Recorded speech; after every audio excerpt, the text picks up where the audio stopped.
It turns out I had pneumonia. The thing with this miracle story is that I am one person, only one thread on this tapestry. As dramatic as this story is, and I assure you this is not the whole story, there are many miracles that God is doing while this tapestry is being made, and many of you, like me, are being used by God in these miracles.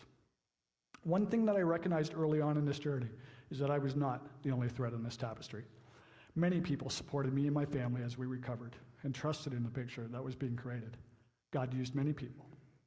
Some of them are here, some are not. Like me today, some people know they too are part of this tapestry. Like me in 1997, there are others that don't know that yet. I will never be able to truly say thank you for all the ways we have been supported during this journey, but know that we are truly thankful. I know that many individuals who supported us recognize they too are threads on this tapestry, and many of those threads, like me, are frayed, torn, and knotted. But they trusted that God was doing something greater than the message they sent, the letter or card that was written. Snow cleared, travel to and from appointments, meals, hugs, prayers, and many other ways. If today you're feeling a prompting to be an encouragement or a support to someone, let me give you a little bit of advice.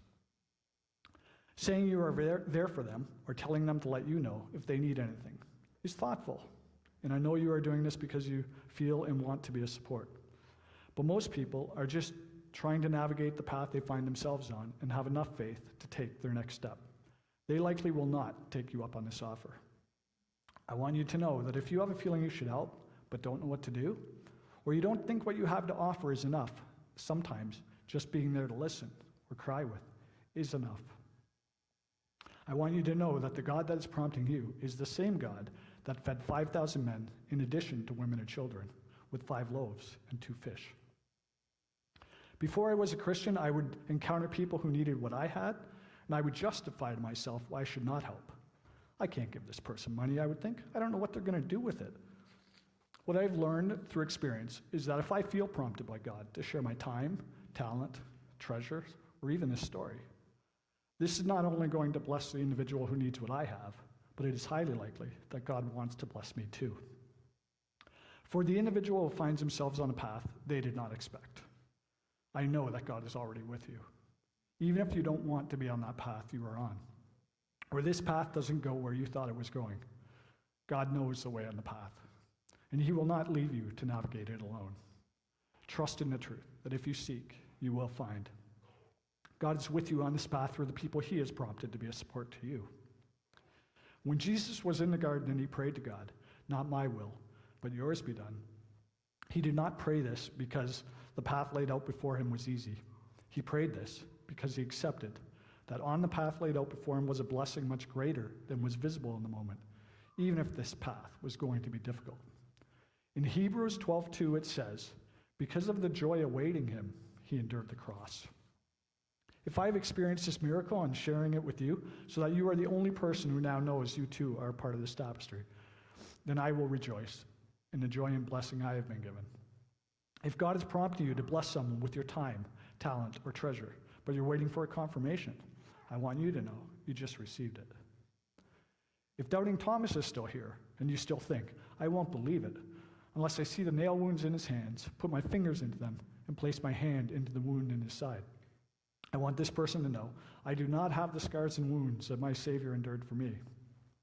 I do have a dimple in my head from a hole that was cut to relieve the pressure in my brain, but now that it's healed, you can't stick your finger in it. So if you need more confirmation that miracles still happen while this tapestry is being made, you're going to have to listen to the words of Jesus in John's Gospel, where He tells Thomas, "You believe because you have seen me. Blessed are those who believe without seeing me." May God bless each of you as you seek to know Him more.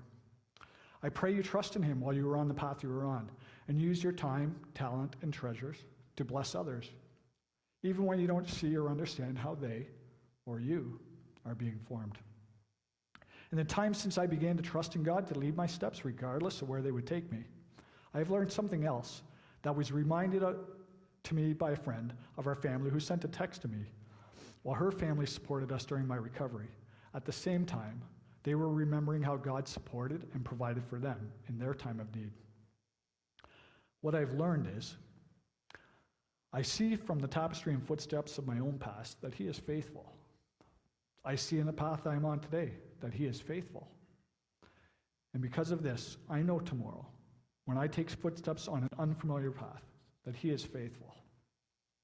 May you be blessed and see as clearly as I am able to see through the footsteps and tapestry of my own life that he is faithful and his promises are true as you allow yourself to be shaped and formed by the potter's nail-pierced hands as he continues to make you new.